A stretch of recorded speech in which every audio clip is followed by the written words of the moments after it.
Ladies and gentlemen, good evening. Mesdames et messieurs, je vous souhaite la plus cordiale des bienvenues.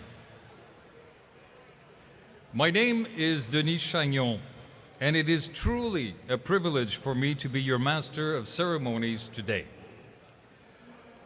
On behalf of the Board of Directors and the Organizing Committee, let me say how thrilled we are to see so many of you here for this 42nd annual induction ceremony and dinner. Ce 42e gala d'installation est l'occasion toute désignée pour rendre hommage aux hommes et aux femmes qui ont consacré leur vie à l'essor et au rayonnement de l'aviation au Canada et ailleurs dans le monde. This year's inductees hail from civil and military sectors, from fixed-wing and helicopters, from the ranks of pilots and entrepreneurs, and from aeronautical engineering. All have made their mark on Canadian aviation in a unique, lasting, and inspiring manner. In keeping with tradition, we begin our celebrations today with the colorful entrance of our inductees. They will be led by Piper Kevin Pett of the 48th Highlander and Air Cadets of 330 Danford Tech Squadron, commanded by Captain Jonathan John, and Cadets of 700 David Hornell VC Squadron, commanded by Major David Brown. I invite you all to stand and to remain standing for our national anthem that follows immediately.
Good to the very last note.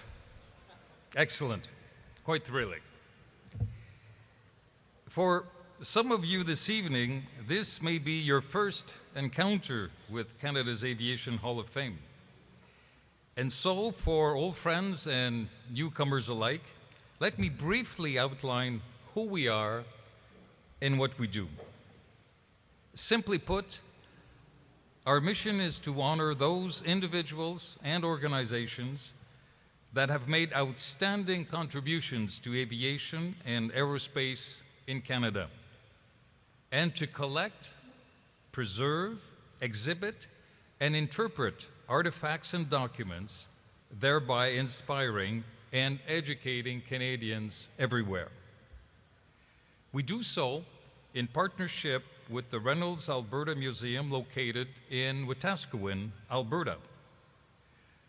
Comme vous pourrez le constater dans la vidéo qui suit, le passé revit au musée grâce à ses anciens appareils, ses photos et ses souvenirs des belles époques d'antan, d'aujourd'hui et oui, de demain. So let's head out to Wetaskiwin and take a stroll down aviation memory lane.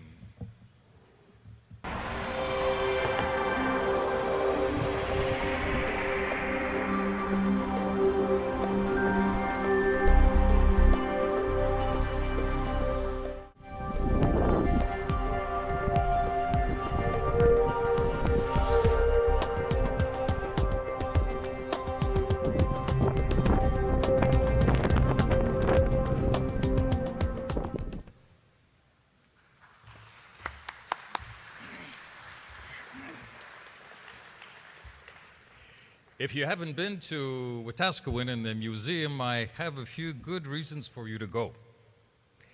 First of all, in 2015 marks the 3rd year since the passing of Stan Reynolds, the benefactor of the museum.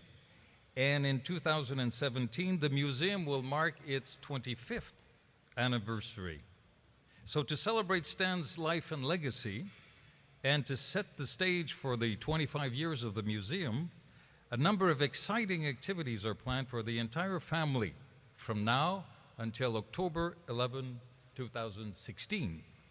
They include various thematic exhibits, flights in an open cockpit biplane, a harvest festival, Thursday night at the movies, displays of Stan's greatest finds. Then you'll understand why Stan was affectionately called the original Canadian packer.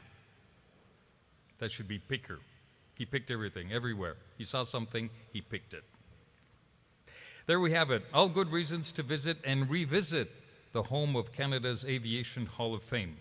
For more information, please consult the special report on the museum in the spring edition of the flyer that you have. And now, I'd like to welcome back on stage Tom Appleton for his official welcoming remarks. Tom?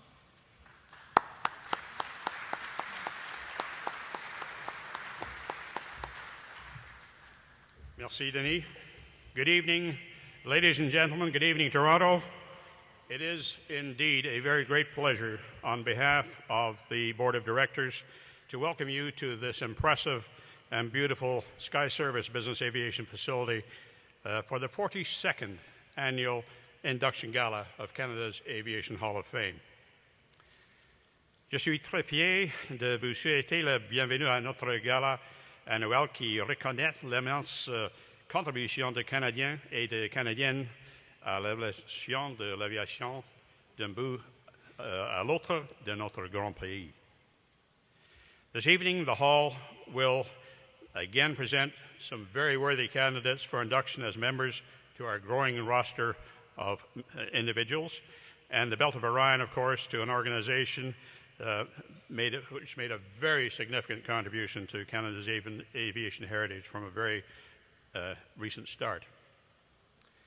Some of you may not know the process by which the induction to the Hall of Fame is achieved.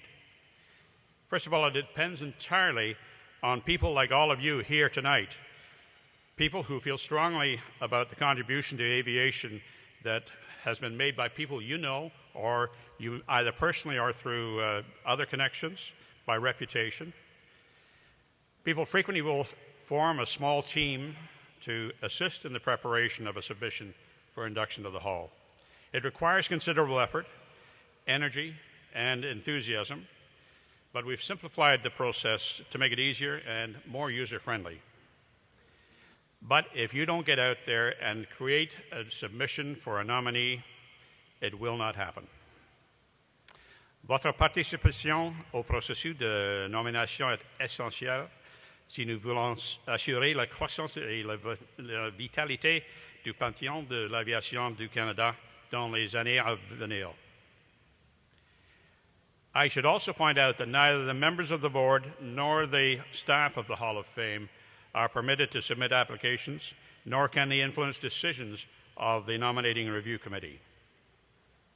However, board members and staff are always available to you and encourage you as the nominators, and don't hesitate to call us or use any of the staff members you know. The members of the committee remain anonymous in order to insulate them from outside pressures and to allow them to make their decisions objectively based upon the submission in front of them and using their own experience and knowledge. Each member devotes considerable time and effort to this process to produce as fair and objective a set of results as is humanly possible, without compensation, without reward, and nothing other than the quiet knowledge of a job well done. In closing, I'd like to take this opportunity to thank publicly the Nominating Review Committee, outstanding men and women all, covering virtually every segment of aviation and aerospace, who really are the unseen heart and soul of the Hall of Fame. Je remercie très sincèrement les membres du comité de sélection pour l'excellence de leur travail et leur dévouement exemplaire. To the Wetaskiwin Base Operations Committee, chaired by Blaine Fowler, and the dinner committee that I have had the honor of leading this year, I commend all of you for your hard work and your creativity. Now, let me turn you back to the consummate professional, my confrère and partner tonight, Denis Chagnon.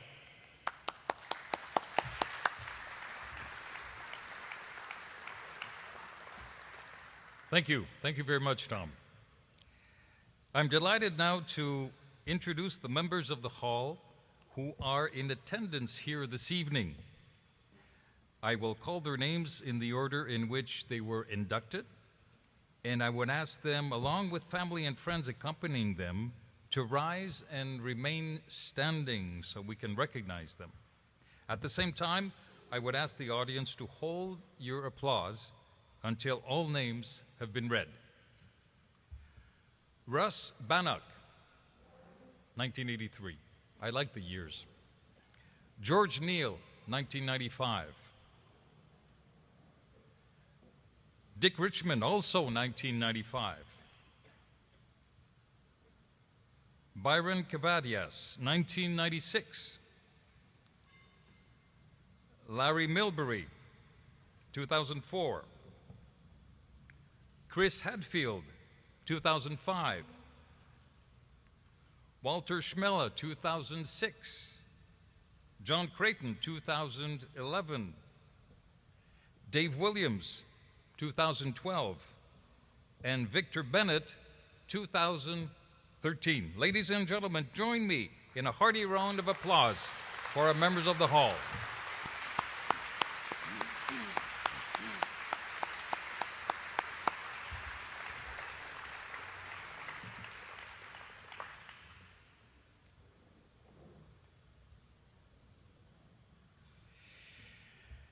I'd like to add two things. One is that retired director Vic Bennett and his wife Connie, listen to this, are today celebrating their 60th wedding anniversary.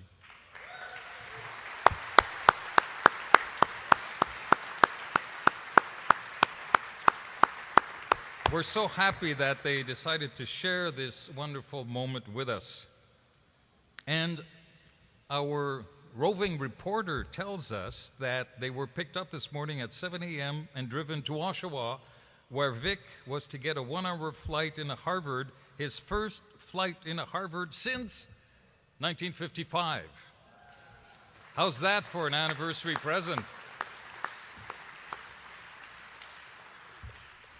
And there's another one of our members here today that has a very special moment to celebrate. And again, I'd like to call upon Tom to tell us all about it. Tom. Thank you, Denis. Vic Bennett, I hate to steal your thunder, but you made a pretty impressive flight today. However, you weren't here earlier this week. Our friend George Neal, sitting beside me down at the table, is 96 and a half years old this year.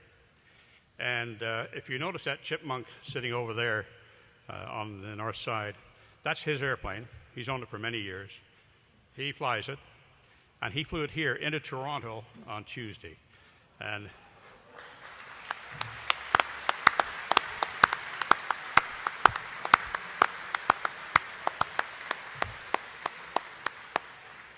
the flight was well observed with the photographers and the video camera and everything else like that. And, when he got back, I asked George, I said, how was your landing, George? And he said, well, it was a greaser just like all the others. Which is more modest than I expect from George, but true nonetheless. George, I believe, to the best of our knowledge, is the oldest active licensed pilot in Canada.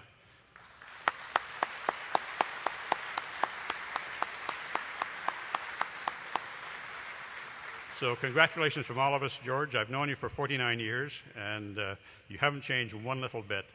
Just take care of my wife, please. Thank you.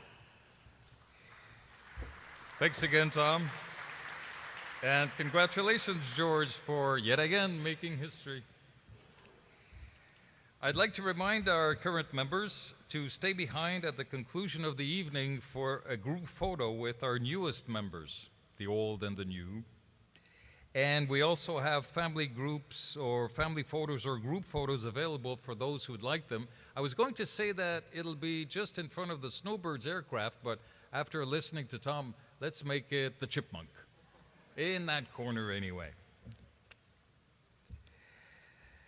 Okay, now before we proceed with our ceremony, it is fitting that we pay tribute to the 4 members who passed away since our gala event in Calgary last year. We proudly salute them in the order in which they were inducted to the Hall. Wilson Leach, inducted in 1974.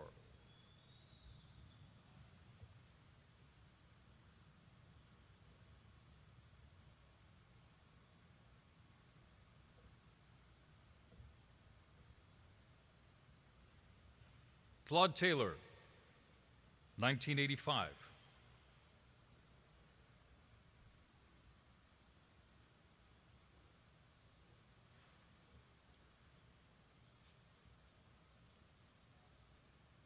Vera Dowling, 2000.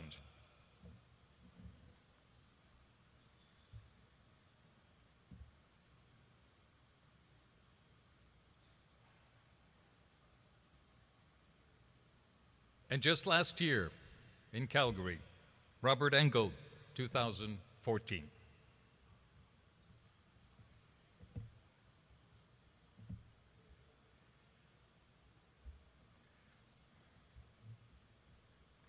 Please join me in observing a moment of silence in their honor.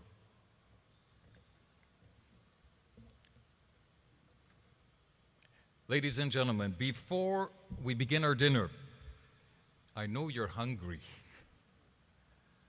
but I would like to invite on stage Blaine Fowler, a director of the Hall and chairman of the Hall's Operations Committee, for the reading of the Airman's Grace. Blaine.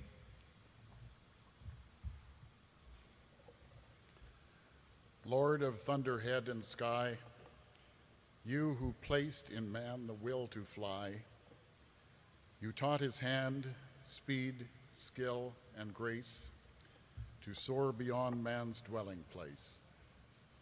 You shared with him the eagle's view, the right to fly as eagles do, the right to call the clouds his home, and graceful through your heavens roam. May we assembled here tonight, and all who love the thrill of flight, recall with twofold gratitude your gift of wings, your gift of food. Amen. Amen.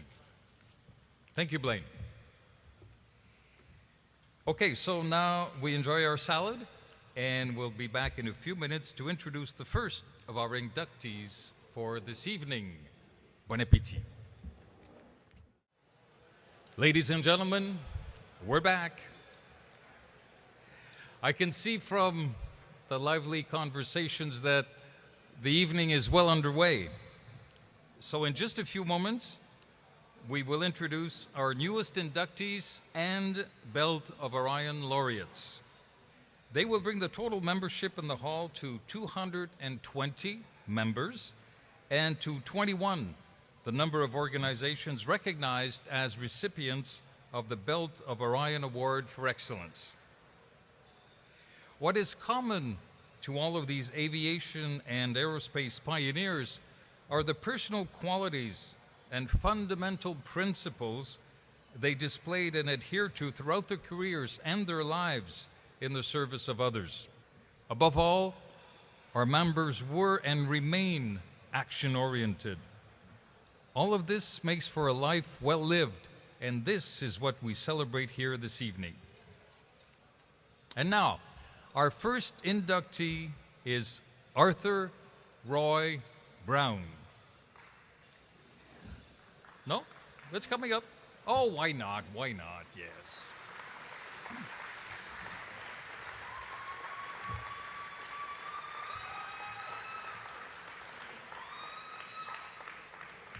I have to warn you, there quite a few Browns here this evening.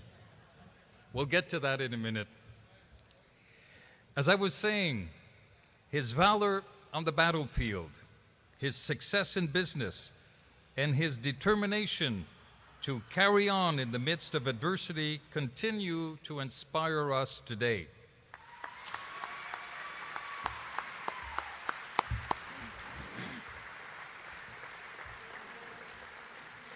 So Roy is represented here today by his niece, Carol Nicholson, and her husband, and we will hear Carol a bit later on in the evening.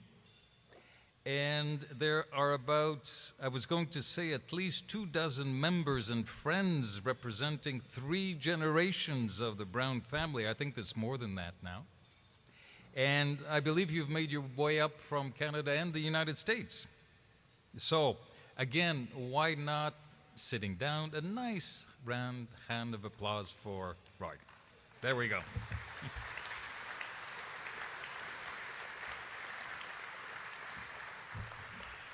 I was going to add a final note as we pay tribute to Roy here today.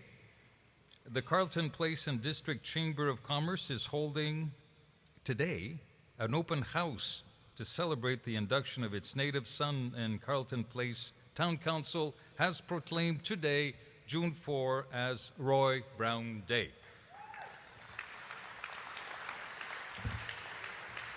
So thank you all for being here. Our second inductee of the evening is James Stewart Jim McBride. Jim is one of those rare and dynamic airline entrepreneurs who put his technical skills and entrepreneurial skills to help shape the industry into the economic force that it is today.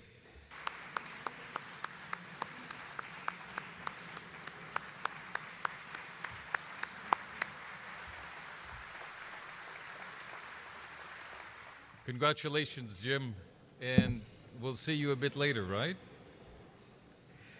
Okay, it's now time for the main course. We'll be back in a few minutes to introduce our 2 other inductees for this year and our Belt of Orion laureates. Bon appétit. So, welcome back, everyone. I can see that the delicious full course meal is being well attended to. We'll move on right now with our third inductee of the evening, George Miller. See, we're warming up. We get the applause before the presentations now. Very well done. So George is perhaps best known for his exceptional contribution to the development of the legendary Snowbirds aerobatic team, supported by superior management and organizational skills in other aspects of the air transport business.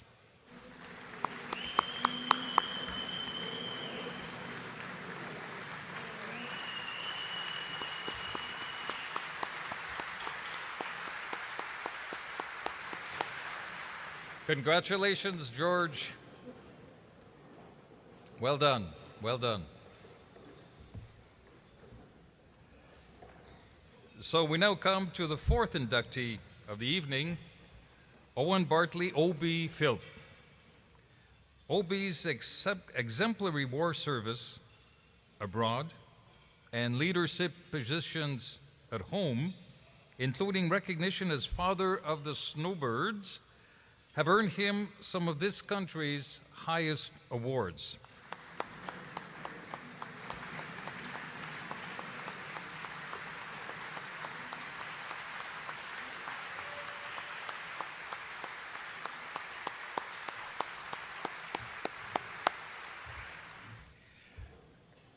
As you might suspect by now, I'd like to acknowledge the presence here this evening of more than a dozen past and present Snowbirds. Among them is Lieutenant Colonel retired Dan Dempsey, who, as president of the Snowbird Alumni, there he is, Association, encouraged the great turnout by team members for this gala. Many thanks, Dan. Merci beaucoup.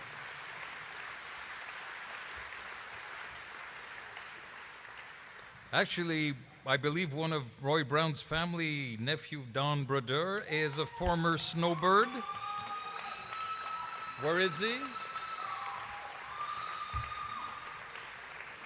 And our guest speaker this evening, Maryse Carmichael, was the first woman selected to fly with the snowbirds and also served as commander. And she's right there.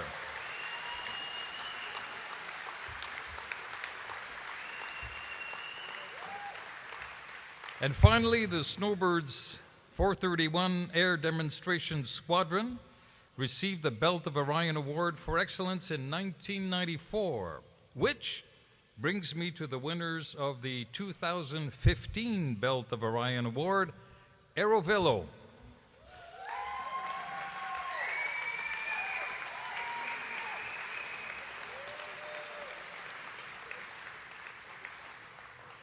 We have so many fan clubs this evening. It's terrific. I would say that when we consider the groundbreaking aviation milestone that team members of AeroVelo achieved, we can't help but think back to Leonardo da Vinci's drawings of what was to become today's helicopter. Absolutely fascinating.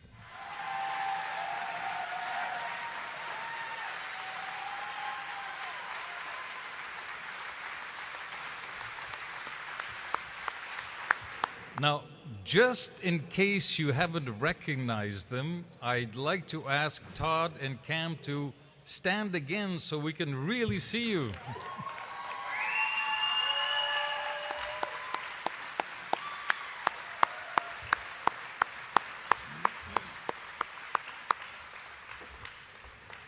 I've watched that video of the flight so many times, and every time it's fantastic. It's eerie. Congratulations, fellas. Well done.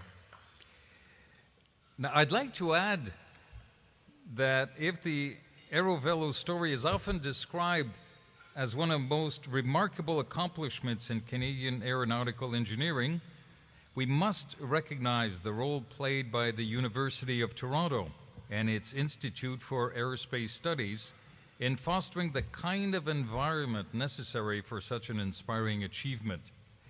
Bravo as well to the UTIAS, represented tonight by Dr. David Zing, Director. Dr. Zing, please stand, be recognized, and thank you.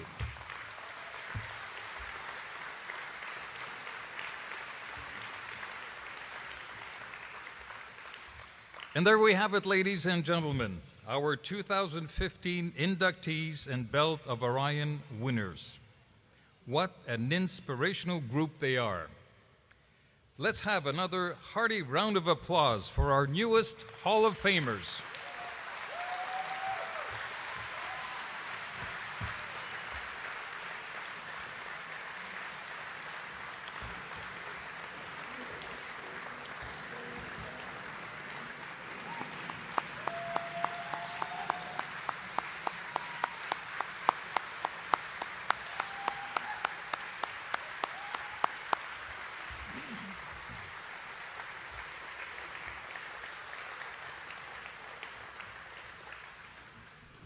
Before we close this part of the evening, I'd like to acknowledge the good work of our team behind the scenes.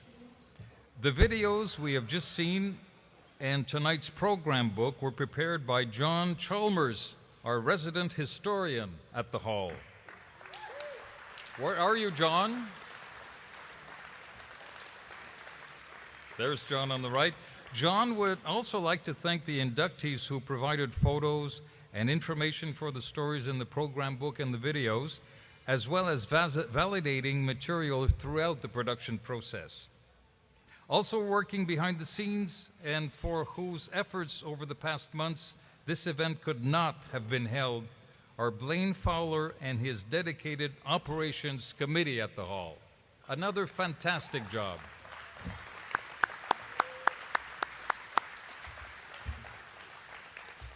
And then there is Rick Riddell, who is back as the official photographer for the third time in 5 years, and who is also an snowbird. These snowbirds are everywhere. So, time has come to continue enjoying our meal. Just a reminder that the bar will close in about 20 minutes to adjust at the time so that we can begin again the official ceremonies at 9 o'clock sharp. Thank you. I can see and I feel that everyone has had a thoroughly enjoyable evening. As you can see, our inductees have already taken their place on stage. In sequence, I will invite them to step forward and receive the recognition from Lieutenant Colonel retired Maryse Carmichael and Tom Appleton, after which they will say a few words. We begin our ceremony with traditional toasts led by two directors of the Hall of Fame. Robert Porter will lead the toast to the Queen, and Blaine Fowler the toast to the members of the Hall. Robert.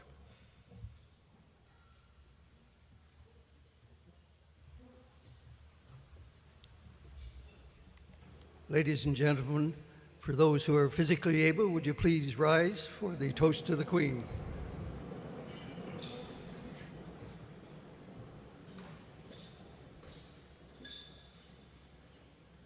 To the Queen.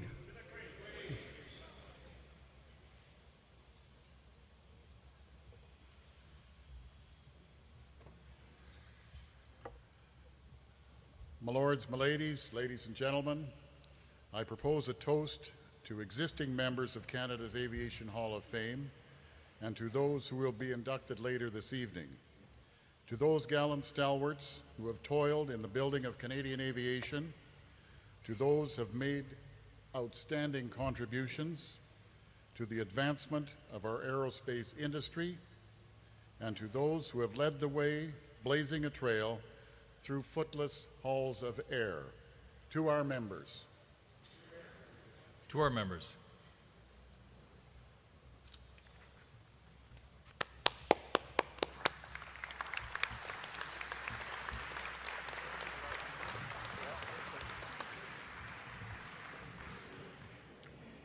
And so we begin our ceremony with Roy Brown, represented by his niece, Carol Nicholson.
Is this good?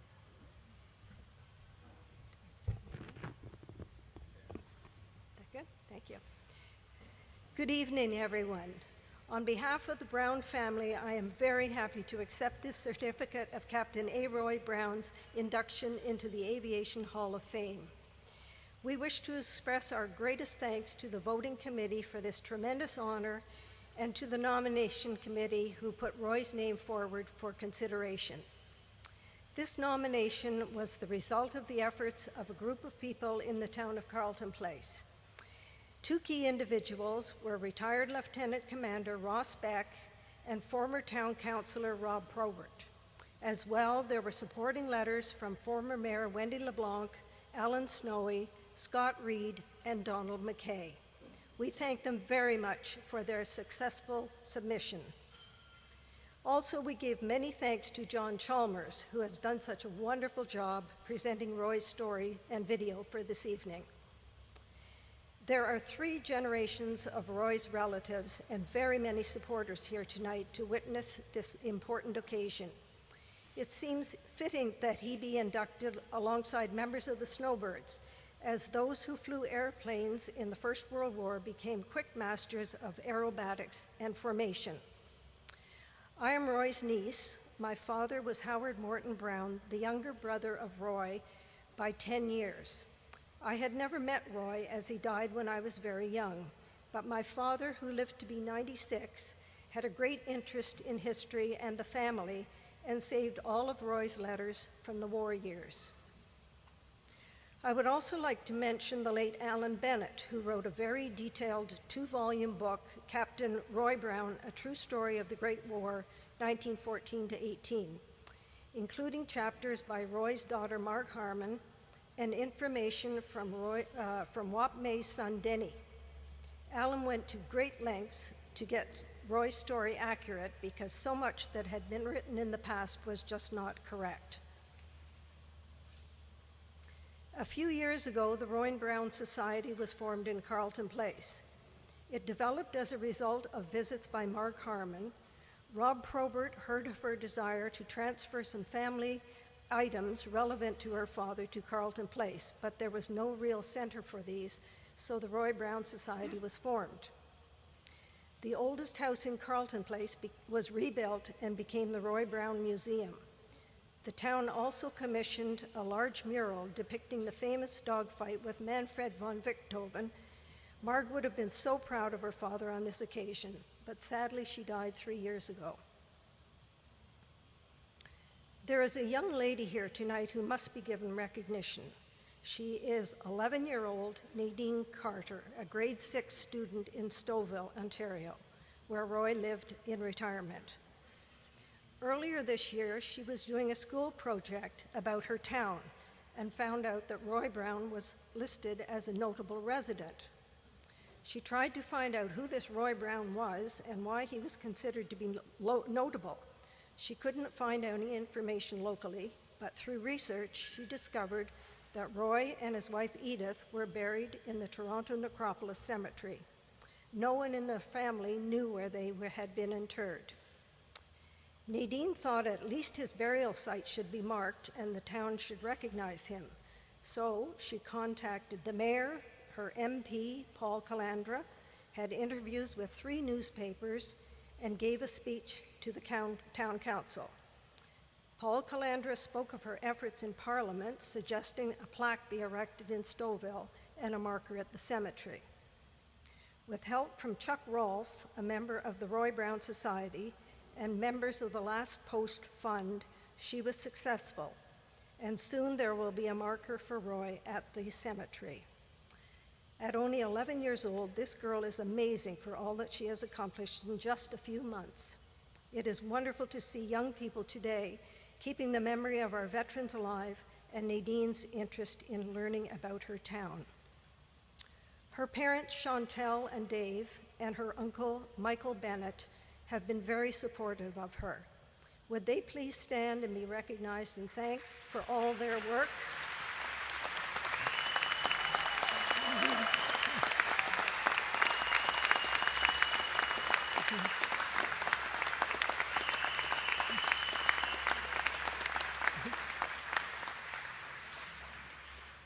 Once again, we give our family's greatest thanks for selecting Roy as a member of Canada's Aviation Hall of Fame on the 100th anniversary of his learning to fly and entering the First World War. Thank you and congratulations to the other inductees.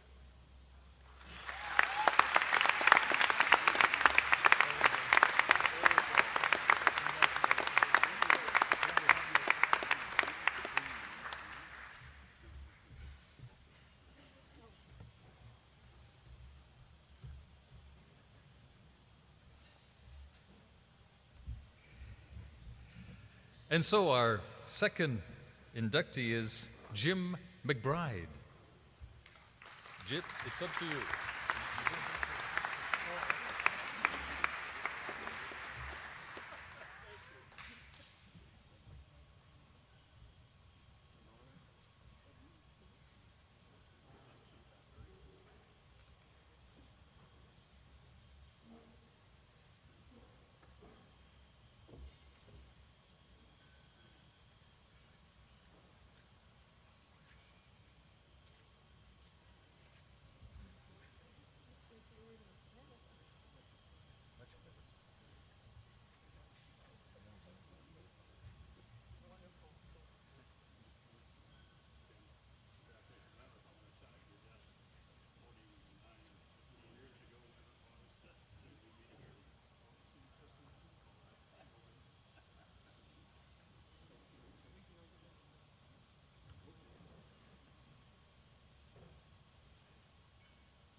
Thank you very much. Good evening, and thank you very much for this great honor. It seems like only a few years ago that Ruth and I left the Air Force to join the private sector. I wanted to sell aircraft, and with my Air Force pension of $1,500 and selling my Aranca aircraft for $1,100, we were able to procure the Piper franchise for Central Canada. After almost starving to death, and we finally sold our first Piper.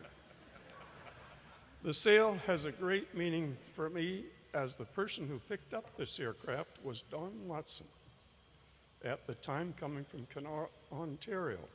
Everyone here who knows Don Watson, he was a great leader in the commercial aviation field. I served with Don for a number of years on the board of directors of the Air Transport Association of Canada. Over the next few years, we sold a number of aircraft, plus we applied and received a charter license. And with aircraft sales and charter revenue, we did very well. In the early 60s, we got into the helicopter sales and charter business. This also helped our revenue.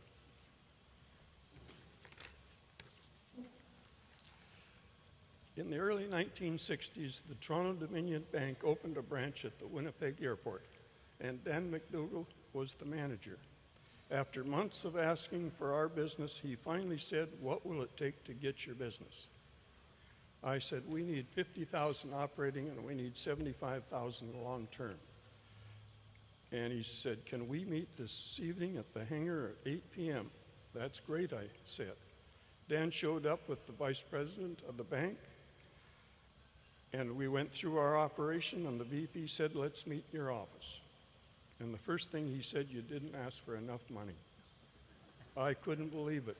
His offer was $75,000 operating and $150,000 long term. With this money, we were able to expand our operations, which gave Midwest Aviation an unbelievable future.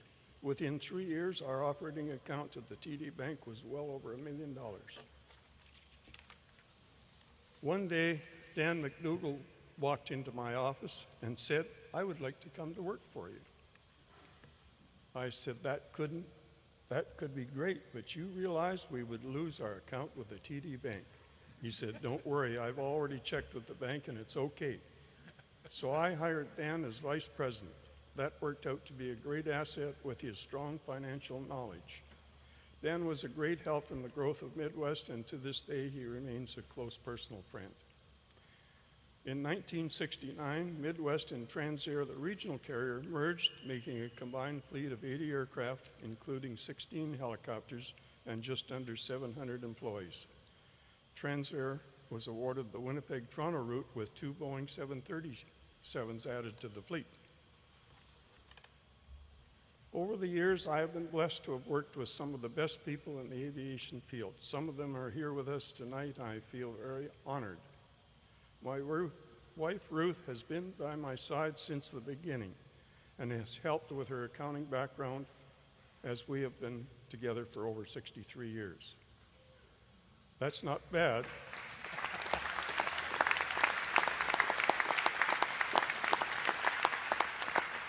That's not bad for knowing her for only 10 days before we got married. I am truly humbled to have my aviation career recognized by Canada's Aviation Hall of Fame. Thank you again and enjoy the evening celebration.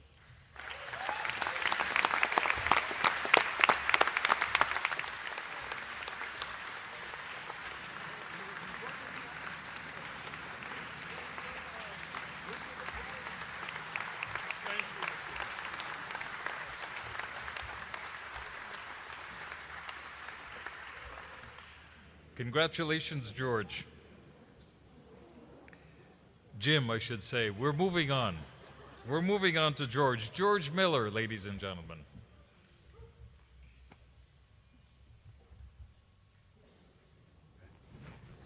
It's such an honor to be here with you tonight and to be able to get this in your last year. Thank you, sir, for having me here. George, thank you. Can't believe I'm doing Thank this you. to you. I believe it's going the right left. I'll quote you later on a few things that I learned from you, actually, from when you were team lead of the Snowbirds. And you really changed the way the Snowbirds are, and we still do what you first did in 1973. Your influence has been wonderful. George, congratulations. You had a fabulous career. We can only be envious and thankful. Thank you, Tom, so much.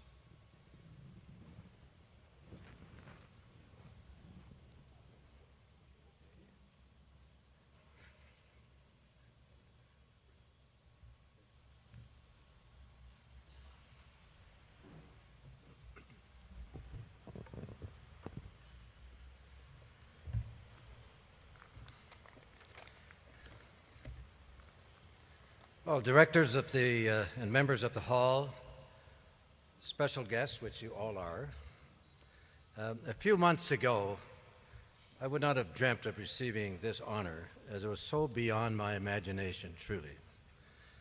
Now to be inducted to join those who have been so honored and those who are tonight is near overwhelming for me. This now in the company of so many friends in the industry and Air Force, including the wonderful presence of so many of the Snowbirds. And those from the township of Langley, of course, British Columbia, you know that, and my family. This will really be a forever memory for me. To the board of directors and those in the nominating process of the hall, please accept my thanks. John Chalmers, the hall's historian, you've done a fantastic job in liaison with us and allowing our participation here so well. I know now the task of preparing a nomination for consideration by the hall is great, and sincerely thank those who did so on myself without any awareness on my part, led by Councillor Grant Ward, helped by George Service, both of the Township of Langley, and Dan Dempsey, who heads the Snowbirds Alumni Association. 59 years ago, I married Christel in Germany. Without her wise support and inspiration in every undertaking since then, I wouldn't be here, I can tell you. Also my son Guy, a skilled pilot and airport management soulmate, and my daughter Eve, who founded and heads a poverty relief charity in Ethiopia. They've motivated me every day to get up, get out, and get on with it, no matter what. Our aviation and aerospace industry and Air Force in Canada has always been replete with leadership that inspires us. For me, that extends to leaders in local government who support aviation development. Indicative of that leadership is our Langley Township Mayor, Jack Froese, who flew here all the way from British Columbia to lead our group tonight. Thanks so much, Jack.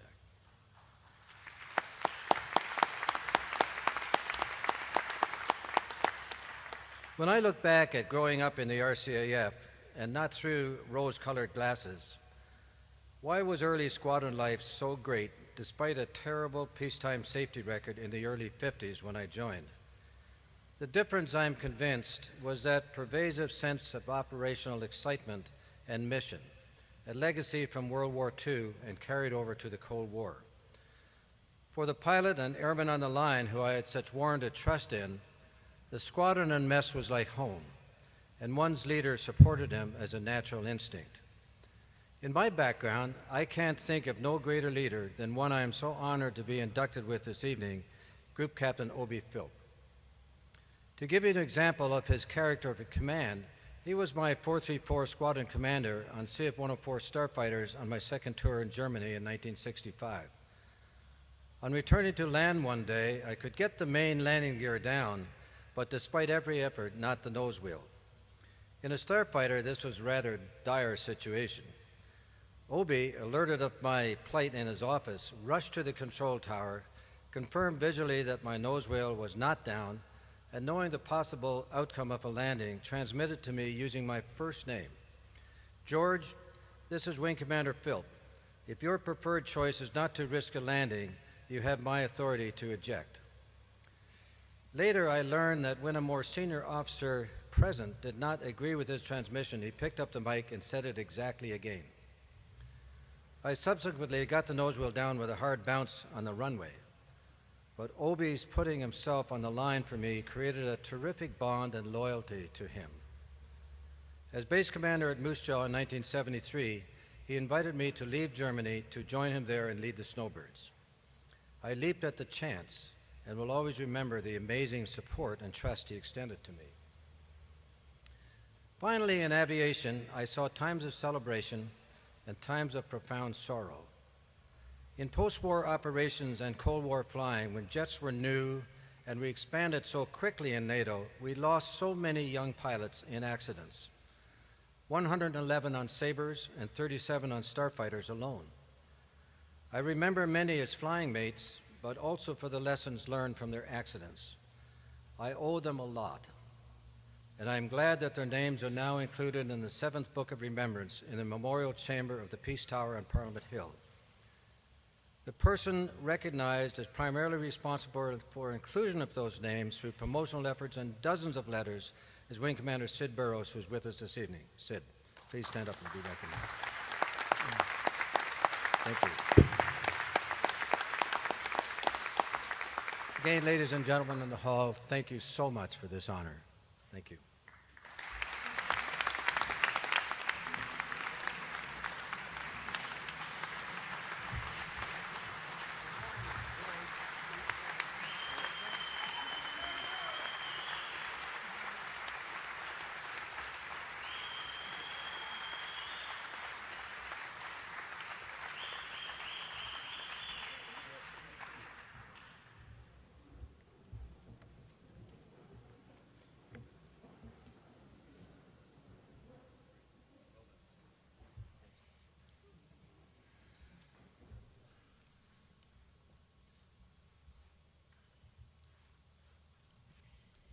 So congratulations, George. Got it. Okay, our fourth inductee, Obi Philp, is represented by his daughter this evening, Kimberly Philp.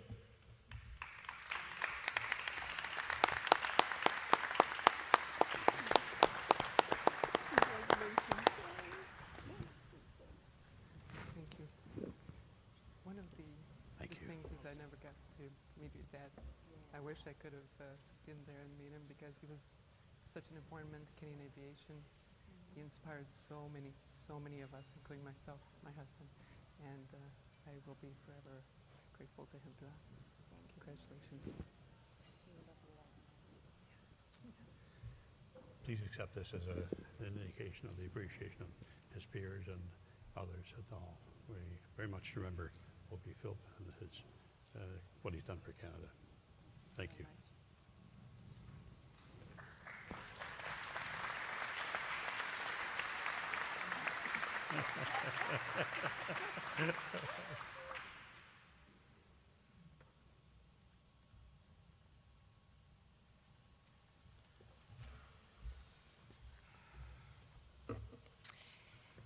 Inductees, honored guests, ladies and gentlemen, I am very proud to represent my family at this gala event and accept this great honor on my dad's behalf. He would be humbled by this recognition.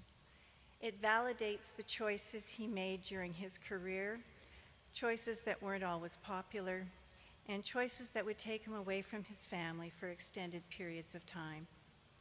He didn't consciously pursue projects for the recognition they would bring him or the legacy he would leave behind, but rather he had the foresight to see an opportunity to make something happen that would benefit many.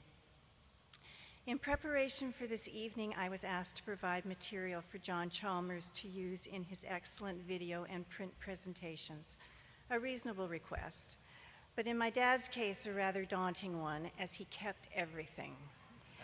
I was lucky enough to have my mom's assistance to wade through his collection of reports, newspaper articles, and photographs, each one a trip down memory lane for Mom and insight to my father's military life for me. I would like to thank John for assigning this task to me, as the process proved to be a very rich one. You have heard a lot about Obi this evening, and now I would like to tell you a little bit about my dad. When I was growing up, Dad was rarely around, and when he was, you made damn sure to behave yourself. The wrath of Dad was enough to keep you on your best behavior, although the reality was he never raised a hand. His bark was definitely worse than his bite, a trait I noted that was evident with more than just his children. He was a pretty complex individual. His leadership skills were developed during his high school years, and by the ripe old age of 21, he was piloting a Dakota crew in Burma. Talk about character building. Perhaps this is when he developed his crusty personality, possibly as a means of building confidence and respect with his crew, who were mostly his seniors. Dad had an innate ability to detect a person's strengths and maneuver them into positions where he felt their talents would excel. This ability served him well throughout his life. He was blessed with the support of some strong and gentle women along the way, beginning with my grandmother, who naturally adored her only son, to my mother, who loved him, and to Lois Boyle, his executive assistant at the base in Moose Jaw, who understood him and was a huge part of his many accomplishments there. How I wish she were with us this evening. When Dad retired from the military after almost 32 years of service, his retirement gift to himself was a brand new tractor, a prized possession that solidified his decision to retire instead of accepting a possible promotion to Ottawa. He often said that he would rather be a contented farmer than a frustrated general. Aviation was always his first love, and he was ardently interested in all aspects of the industry. At one time, he even entertained the idea of leasing a hangar at the Victoria Airport and starting Philp Air. Fate was against him, as the RCMP got there first and opened an air division. Once he retired from the military, he never piloted an aircraft again. Dad was a thinker, and once he thought through an idea, then he became a doer. I can see him sitting in his den, in his favorite chair, just thinking, usually with a cigarette in one hand and a glass of Chivas in the other. I would like to thank the committee for bestowing this honor on my dad, and would also like to thank those that put his name forward. I suspect there are future Hall of Famers sitting amongst us this evening. Thank you.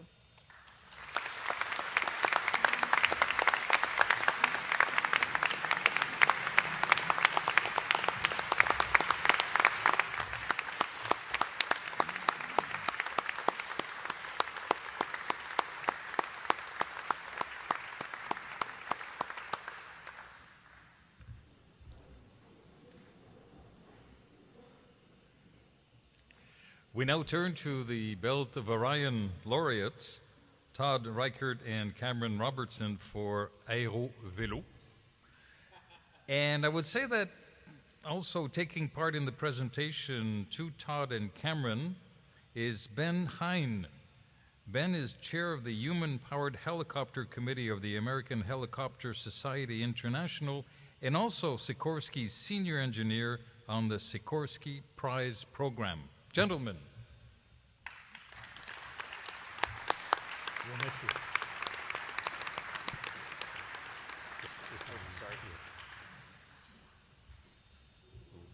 Sorry.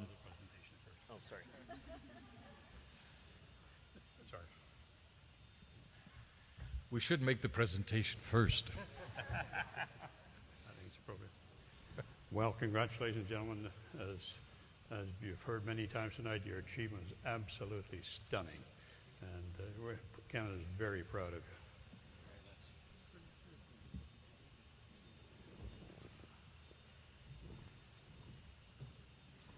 Ben, would you?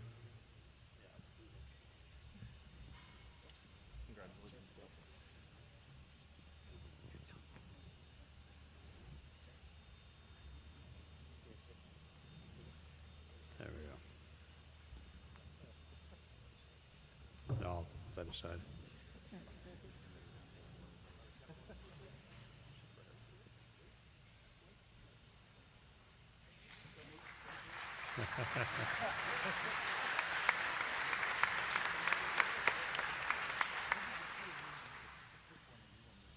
Good, thank you.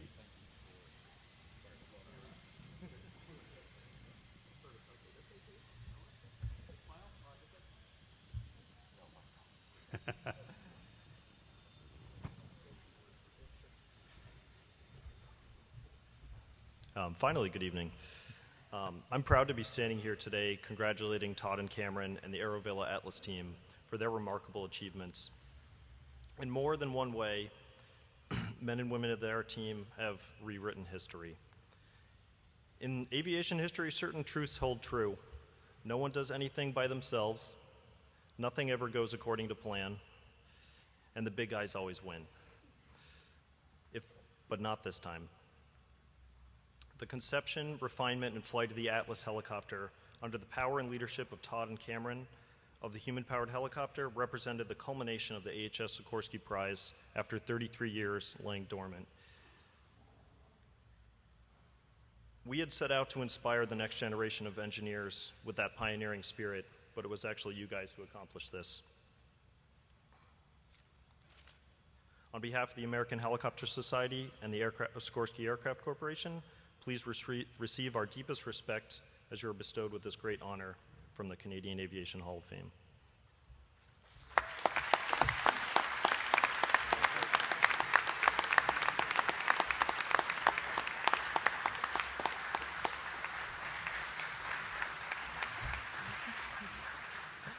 Thank you. First, I'd like to thank Canada's Aviation Hall of Fame for this incredible honor, and the Institute for Aerospace Studies at the University of Toronto for the nomination and for years of supporting all of these projects and for many, many years of enthralling aerospace lectures. One of the themes that the media really picked up on these projects was the idea that many of these were considered to be physically impossible. And so it was interesting because over the last 10 years, we found ourselves surrounded by and somehow attracting an incredible group of people that believe in the pursuit of the impossible. People often ask us, what's the one thing that made it work? You know, oh, what did you guys do differently? What was the one thing? And really with stuff like this, it's never one thing. It's absolutely everything. Every single piece needs to be in place. And it's incredible looking back how many different pieces and how many different people were playing such critical roles. And so it's the people that we want to acknowledge here today and to share this honor. So I want to start with two fundamental pieces of the puzzle. The first is the instigator, Dr. D. Dr. D is our professor at the University of Toronto. Both Cameron and I did grad studies with Dr. D, and he's known for doing things a little bit differently. And from him we learned that if it's worth dreaming about it, it's worth doing something about it. And secondly, the unconditional support. Cam and I have, I guess, chosen somewhat unconventional career paths, and we are both absolutely incredibly lucky to have the family and now the extended families that we have around us. I can't begin to express the support and the encouragement that we feel. So we very much again thank the Hall of Fame for this honor, but absolutely we are only here accepting it on behalf of the enormous teams that have made each of these accomplishments possible. If you look at the Snowbird human-powered ornithopter, the Atlas helicopter, and now the world record speed bikes, each of these projects has taken place around a core team, either students or young engineers, people extremely motivated for these goals, without any kind of promise of pay, without glory, usually with many failures along the way. And we'd like to thank the core teams that have made up each of these projects for their persistence and their dedication. In addition to these team members, there has always been, just outside of the nucleus, but always there, the community, the volunteers, the members of the organizations around us, like the Great Lakes Gliding Club, who came out for ornithopter testing, like the entire photography team required to document and prove the Atlas record flight actually happened and was not photoshopped. Those people are the village that it took to raise the children that were each of these projects, and without them it wouldn't have been possible for the team to do what was required to achieve the impossible. Furthermore, again, providing the foundation for our team to do what they needed to do, we had many countless sponsors, organizations that provided support, again from the periphery, but very much crucial to doing what we needed to do. So thank you again to the Institute for Aerospace Studies. Thank you to many of the supporters and sponsors who have supported our research and our projects. We could not have done it without the faith that you showed in our mission and in our goals of inspiring the youth and the public. Finally, again, in talking about this inspiration and vision, we would like to thank the AHS and Sikorsky for the incredible gusto that they had to put up these prizes, to set an impossible goal, to really motivate people to do something that had never been done before. And this is the kind of vision that we think is crucial to innovation and to inspiring the next generation of great doers in Canada and in the world. Finally, I again would like to thank my family, immediate family, my wife, and everyone who's been around and supported us. And the most important thing that I can do here today is to ask everybody on our team and families to please stand up and be recognized and share in this recognition. And it would not have been possible without you.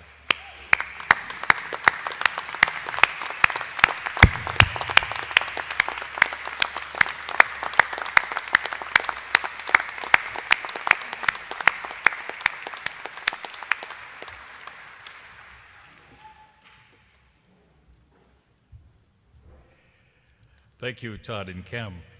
I'd like to add that in addition to their awards this evening, our inductees and Belt of Orion winners, they will receive from Mayor Bill Elliott, on behalf of the city of Wetaskiwin, a plaque recognizing them as honorary citizens of the city. Thank you, Bill, for your continued support of the hall. Please stand wherever you are to be recognized. Where are you? There he is at the back. Thank you, Bill.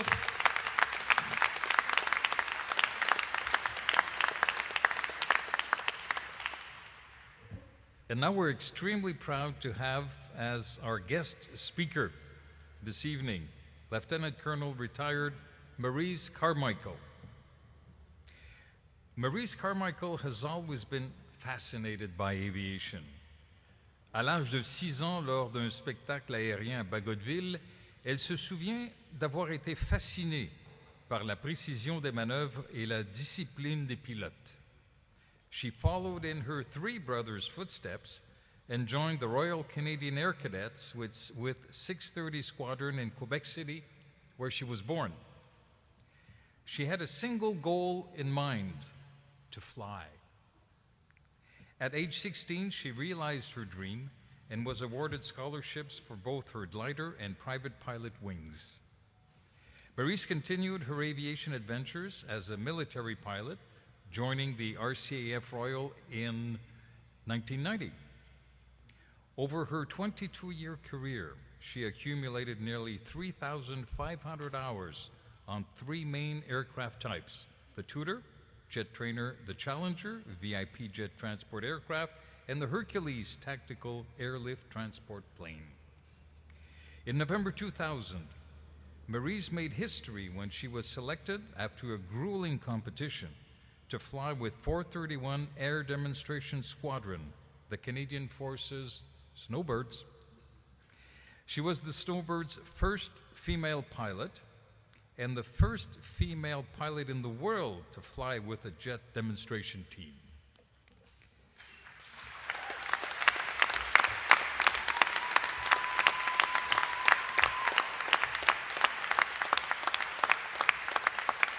Suite à son stage chez les Snowbirds, Maryse s'est vu confier plutôt des postes de plus en plus exigeants au sein des forces de l'air, tant au niveau tactique qu'opérationnel.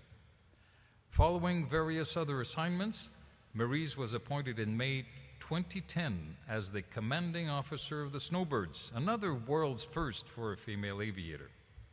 She considers her time leading the men and women of RCAF Snowbirds to be the pinnacle of her career. Maryse was recognized in 2006 in the top 100 as one of Canada's most powerful women by the Women Executive Network, and in 2013 was the recipient of the Elsie McGill Northern Lights Award. Now retired from the RCAF, Maryse still shares her passion for aviation with her husband, Lieutenant Colonel retired Scott Greeno, an RCAF fighter pilot. They are both flight simulator instructors with CAE in Moose Jaw, Saskatchewan, where they live with their two daughters. Mesdames et messieurs, ladies and gentlemen, I give you Lieutenant Colonel retired Maryse Carmichael.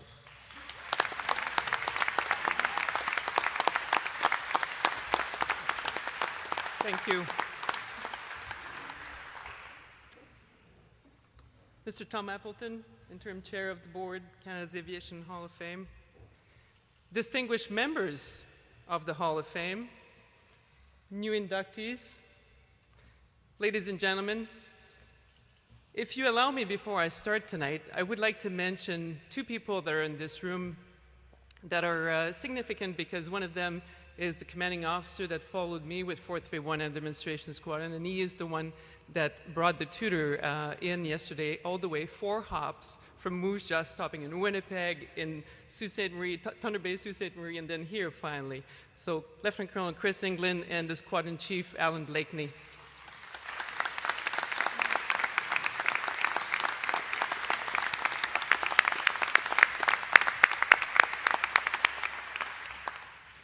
What a spectacular evening. Tom, my sincere thanks to you and your team for your dedication and passion to Canada's aviation community, for the hard work to celebrate the pioneers and exceptional individuals that have shaped the long, prestigious, and robust Canadian aviation industry. My sincere thanks as well for the opportunity to celebrate 4 remarkable Canadian aviators. I am both honored and humbled to be here tonight and have the chance to reflect on the career, the life, the challenges, and ultimately the exploits of 4 men that not only shaped Canada's aviation, but our entire country in some ways. They have inspired and mentored generations of Canadians throughout the years, including me. Je vais faire la plupart de mes remarques ce soir en français parce que nos nouvelles personnes intronisées sont anglophones, mais j'aimerais bien discuter avec vous plus tard, évidemment, si on peut le faire en français. It is truly a night to remember, as the Hall of Fame not only welcomed 4 new inductees, but also awarded the Belt of Orion Award of Excellence to AeroVelo. Todd and Cameron, you not only embody Canadian ingenuity, but your passion, determination, and excellence fuel you to conquer new challenges and think of innovative solutions. While browsing their website, I found many reasons to stop and really reflect on their accomplishments. You are not afraid, and you believe in the impossible. For all of you assembled here tonight, I would like to share with you 2 quotes that I found on your website. And I think they not only reflect what you do, but they also reflect in some ways the 4 inductees that we have here tonight. The first one is human-powered. We believe humans can do the impossible. We exist to prove it. And the other one, at AeroVelo, we like to do impossible things. Our mission is to inspire innovation by tackling some of the world's toughest engineering challenges. I actually invite all of you to go to look at their website and perhaps take a minute or 2 to reflect on your impossible and see perhaps of a way to make it reality.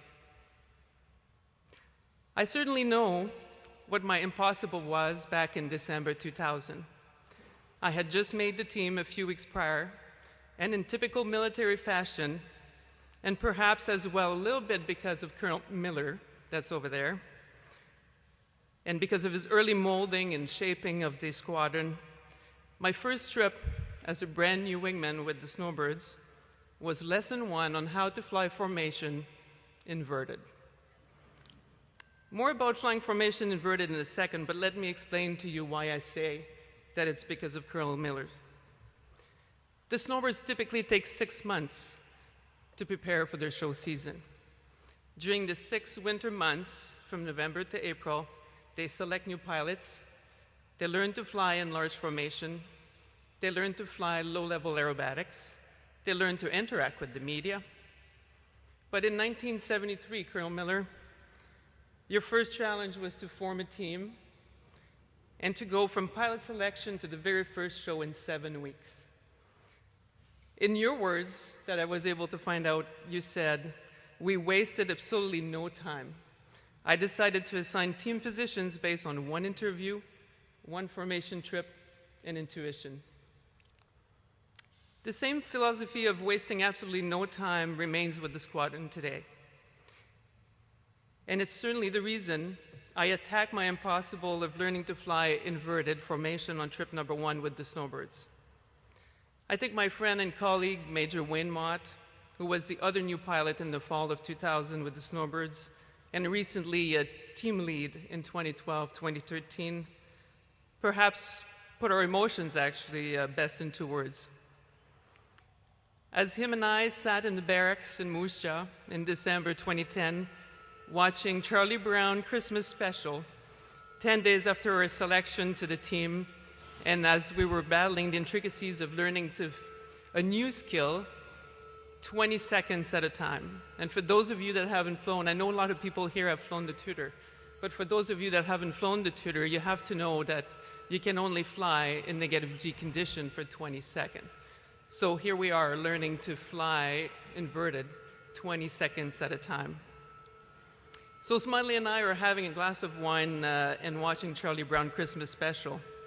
And during a commercial break, he turns to me and in his infinite wisdom says, "Perhaps I just bit off a bit more than I can chew here." And at that moment, I knew exactly how he felt and thought that I was in the same boat. I think all of us in this room have had this sense of having bit off a bit more than I can chew. All right, perhaps not, Commander Hatfield, I'm sure you've never felt that way, but we have all felt that way. As an entrepreneur, Jim McBride had his fair share of the impossible. And what I remember from you, sir, and what we mentioned before when I was giving you the medal is that you wasted absolutely no time in making decision, not only in aviation, but when it came time to marry your wife of so many years, and I salute you for that. Tonight I stand before you wearing the colors of 431 Air Demonstration Squadron. I have the privilege to wear those colors because I was born in a country that not only allowed me to grow up in a safe environment in a country that does not allow its citizens to impose restrictions on others, but more importantly, in a country that allowed me to get an education and believe that my dreams could come true. A country that fosters its youth, a country that promotes an organization like the Royal Canadian Air Cadets, where I first learned to fly, and where I learned the basic of aerodynamics, and where I experienced flying in its purest form in a glider. I can proudly say that the Royal Canadian Air Cadets gave me the best possible foundation for the career that I have today. A country that during World War II trained over 130,000 aircrew with the British Commonwealth Air Training Plan. Canada has a long and distinguished and proud history of training pilots, and perhaps some of its initial roots took shape in Roy Brown,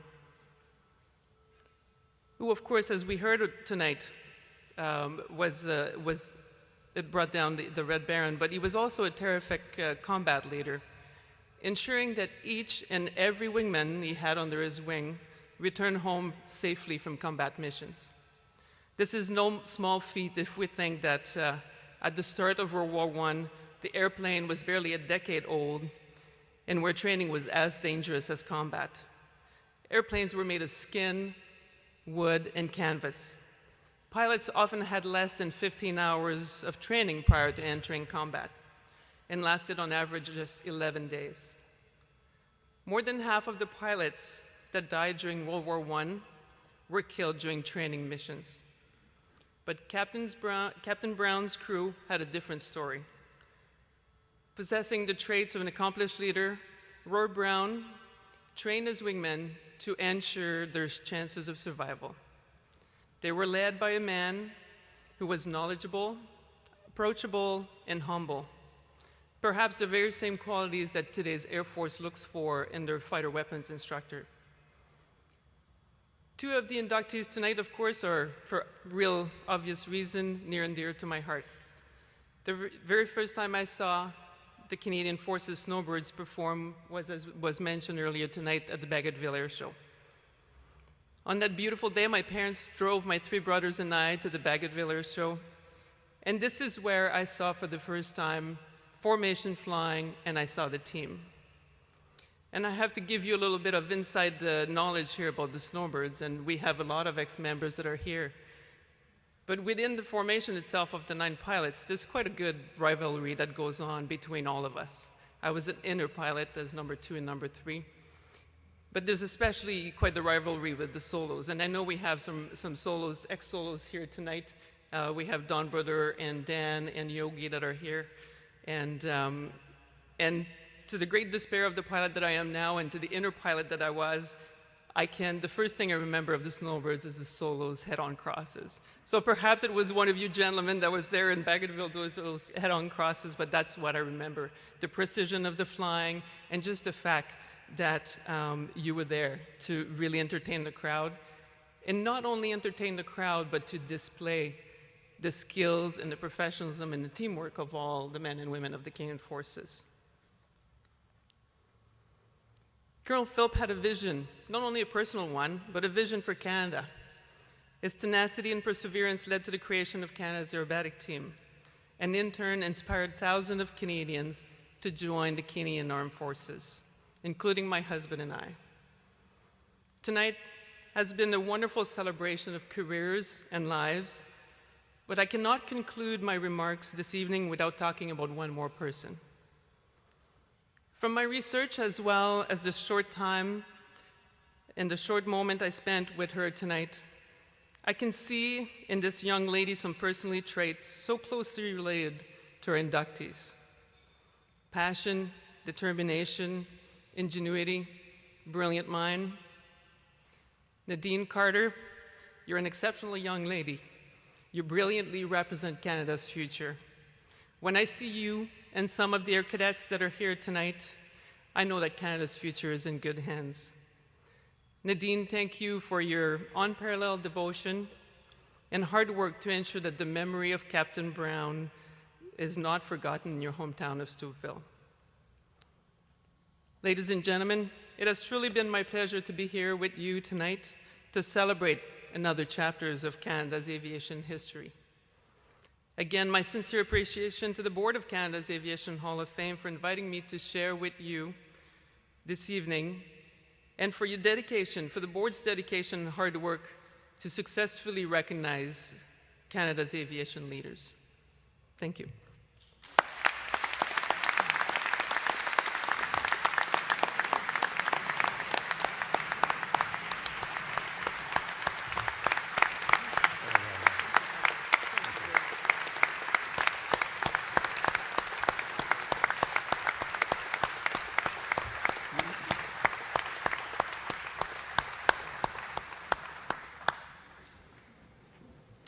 I'd like to call now about Tom Appleton, to thank Maryse for her inspiring words this evening. Tom? Well, I think you just about said it all, Denis. The words that Maryse gave us this evening were particularly inspiring.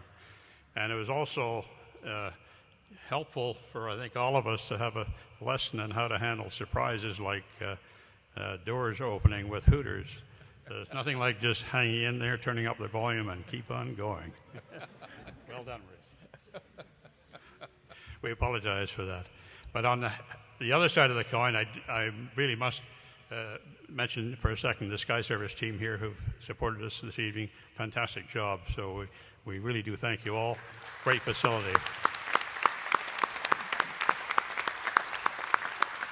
And Marshall Miles, the president of Sky Service, where are you? Please stand up. Or have you gone home? Anyway, Marshall Miles is the guy. Thank you very much. Getting back to our subject, Maryse, thank you very much for speaking with us tonight. We really do appreciate your presence here this evening. Thank you, Tom. And we had you work quite a bit tonight, Tom, eh? Up and down, all that exercise. Terrific. Thank you. Yes, let's have a good hand of applause for Tom. I'd like to echo what Tom was saying, and also thank our generous sponsors that are evident here tonight and in the program and the videos. Thank you very much. Without you, this event would not have been made possible. And perhaps most of all, thank you, the audience. You've been astounding this evening. It's been a thrill to be here for all of us. And we certainly hope to see you again soon, next year.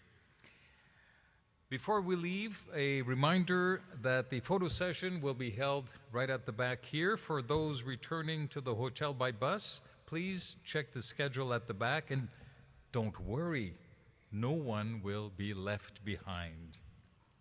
Until next year, enjoy the rest of the evening. Have a safe trip back home.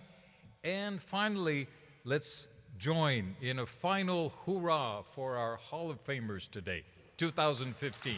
Please rise.